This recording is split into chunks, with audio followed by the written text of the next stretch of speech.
E o assunto de hoje é o Simples Nacional. Eu estou aqui com a Marildo Ventura, do Escritório Ventura, e a gente veio falar desse imposto, né, que todos nós, empresários, pequenos empreendedores, tem que saber direitinho. Exatamente. Marildo, qual que é a novidade? Tem um prazo aí para declaração? Conta para a gente. Conceição, nesse caso, o assunto específico é sobre a questão da exclusão do Simples Nacional, tá? Nessa época, a Receita Federal, ela emite ato declaratório excluindo do regime do Simples Nacional as empresas que apresentam débitos, né?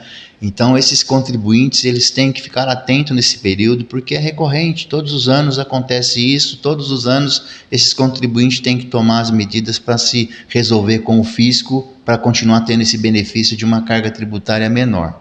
Então, o que eu digo para os contribuintes? Ele deve entrar no ECAC, lá na Receita Federal, identificar se ele tem débitos.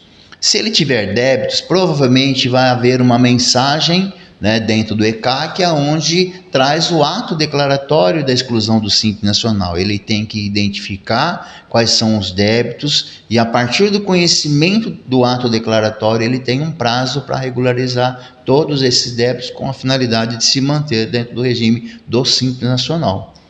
Então, isso é referente a quem não conseguiu pagar o seu imposto no mês certinho, deixou o imposto atrasar. Então, agora ele tem que fazer essa regularização. Exatamente, por algum motivo não fez o recolhimento. Muitas vezes tem clientes que fizeram parcelamentos anteriores e não conseguiram cumprir com os prazos, com os pagamentos, e a Receita todo ano dá essa oportunidade mediante o aviso. Aí você vai fazer toda a negociação. No primeiro momento, como eu falei, você tem um prazo a partir do ato declaratório. Se você não conseguir resolver essas pendências dentro desse prazo, existe ainda uma possibilidade? Sim, existe, né? Só que existe dentro dessa possibilidade algumas consequências aí que precisam ser avaliadas em conjunto com o contador, para ele dar para você qual seria a melhor alternativa, porque quando você toma conhecimento do ato declaratório, você tem que pagar dentro do prazo as pendências apresentadas ali.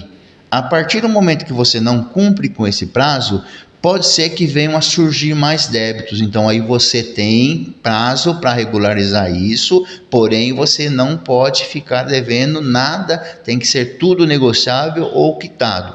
Nós, contadores, eu como contador responsável pela Escritório Ventura, a gente sempre orienta o cliente que o prazo máximo interessante para isso é legalizar até o final do ano, né? Que é aquela questão que eu falei, tem um pouquinho mais de prazo? Tem, até o final do ano, porque em janeiro, que é o final do prazo mesmo, realmente que dá para ainda ir até lá, só que aí começa a funilar o tempo, a demanda é muito grande, e aí a gente às vezes não consegue dar aquela atenção ou fazer todas as tratativas e achar a melhor forma para que o contribuinte, o cliente aí resolva essa questão, né? Marildo, e quem não conseguir, porque às vezes a gente entra no site lá, a gente não consegue ver certinho. Se dá uma passada aqui no escritório, vocês também fazem isso? A maioria dos contribuintes, o próprio contador, ele tem um acesso, né, através de um certificado digital, através de uma procuração eletrônica, então ele vai sim fazer esse trabalho.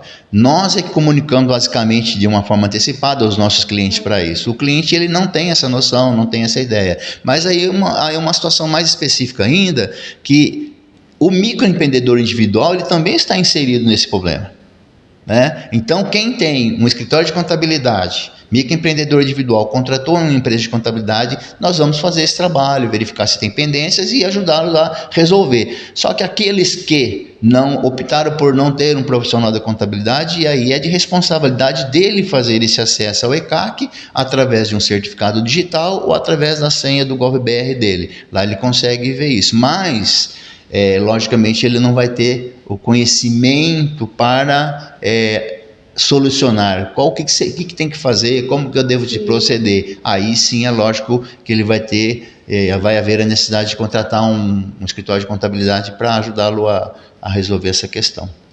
Marildo, então o importante agora é saber se está devendo, quanto está devendo, procurar um escritório para fazer essa declaração, porque também esse imposto, quem está devendo vai poder parcelar, né?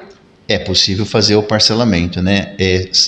dentro das regras do parcelamento do Simples Nacional, né? Tem regras específicas, nós temos que identificar aonde esse débito se encontra. Ele se encontra no âmbito administrativo da Receita, se ele se encontra dentro do âmbito da Procuradoria. Então, são situações que têm que ser avaliadas pelo profissional. Bom, gente, então fica a dica aí, todo mundo dando uma olhadinha antes do final do ano, para a gente já começar 2025 com as empresas todas em ordem. Amarildo, muito obrigada. Eu que agradeço a oportunidade, mas ainda reforço um pouquinho mais, né? O empresário que está dentro do regime do Simples Nacional, a manutenção é extremamente importante, porque a mudança de regime tributário traz consequências danosas para a empresa, principalmente no alto custo dos impostos que vão recair sobre a atividade dele. Obrigada.